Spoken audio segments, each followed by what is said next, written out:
মুখ্যমন্ত্রী ডক্টর মানিক সাহার হাত ধরে আগরতলা ডেন্টাল মেডিকেল কলেজের 3D প্রিন্টিং সলিউশন সেন্টারের উদ্বোধন হয়। অনুষ্ঠানে মুখ্যমন্ত্রী ছাড়াও উপস্থিত ছিলেন স্বাস্থ্য সচিব কিরণ গীতে, অধিকর্তা ডক্টর সঞ্জীব দেববর্মা, জিবি হাসপাতালের medical super doctor Shankar Chakraborty.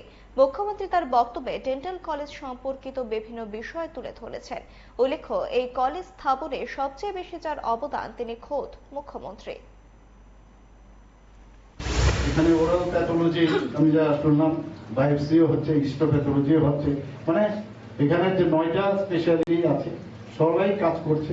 এবং আমি আশা করি যে আজকের এই যে প্রোগ্রামের মাধ্যমে আমরা ত্রিপুরাবাসীর কাছে পৌঁছাতে চাই এই মেসেজটা যে ডেন্টাল সার্জারি শুধু না, অন্যান্য স্বাস্থ্য বিভাগ, এখানে আমাদের সেক্রেটারি কিরণ গীতাজি বলেছে যে আমরা কি কি করছি।